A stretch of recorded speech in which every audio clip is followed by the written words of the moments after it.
윤석열 정부가 국내 암호화폐 시장에서 가상자산 공개, ICO 허용을 추진한다고 합니다. 37,000달러대에 머물러 있는 비트코인의 강력한 지지선마저도 향후 깨질 수 있다는 전망이 나오고 있습니다.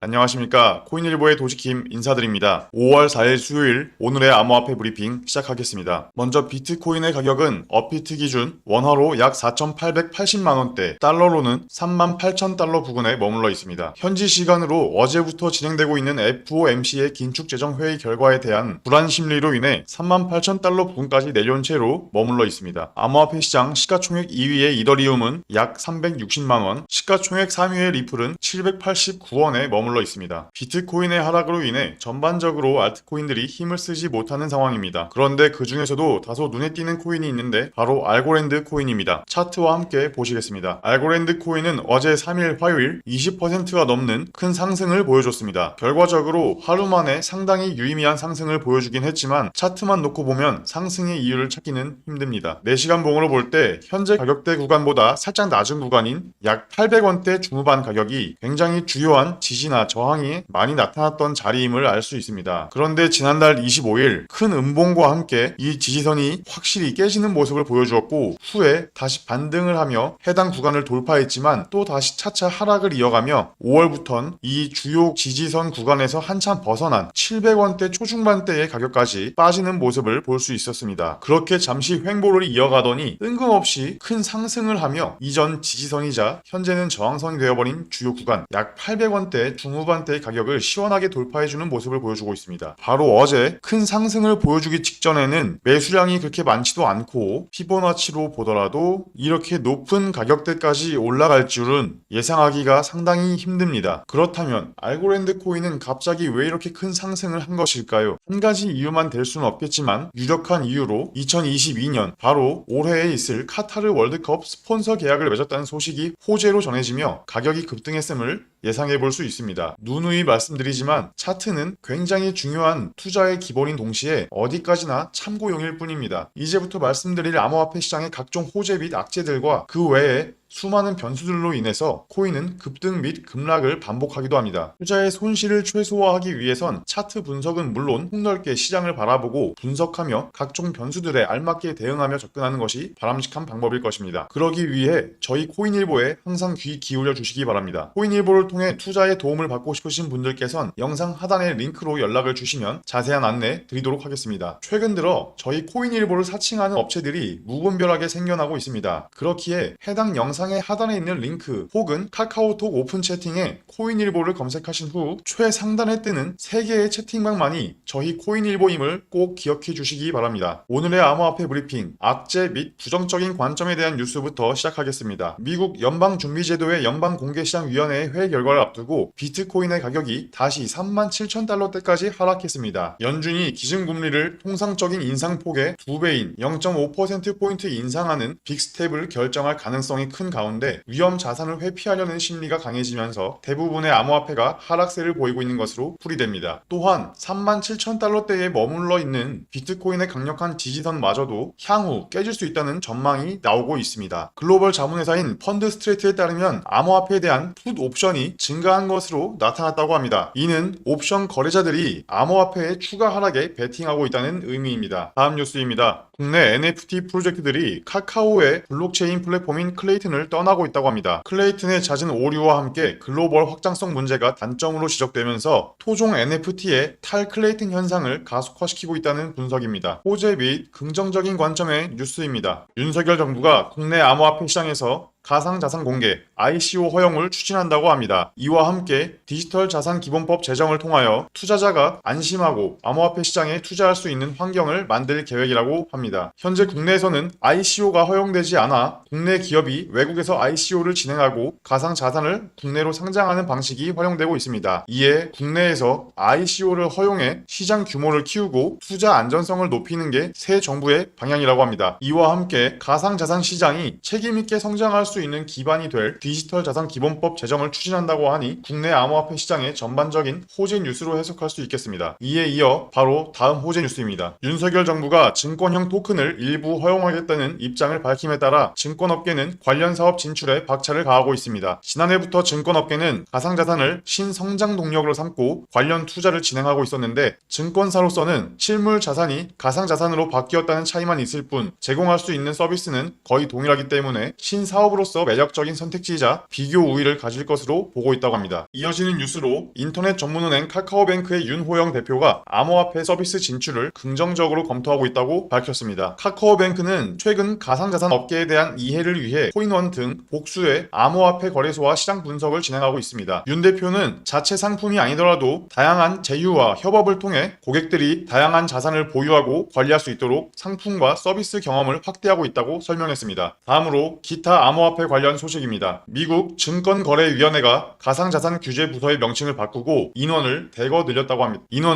늘렸습니다. SEC는 가상자산 및 사이버 범죄 전담 조직에 20명의 인원을 보강한다고 3일 밝혔습니다. 부서는 기존보다 대폭 확대된 50여 명 규모로 운영될 것이라고 합니다. 다음 기타 뉴스입니다. SKCNC가 클릭 몇 번으로 간단히 NFT를 만들 수 있는 서비스를 공개합니다. SKCNC는 오늘 11일 이것이 기업형 NFT 플랫폼이라는 주제의 웨비나에서 체인지4 NFT 플랫폼을 공개할 예정이라고 밝혔습니다. 5월 4일 수요일 암호화폐 시장 간단 브리핑 여기까지입니다. 코인일보의 도지킴이었습니다. 감사합니다.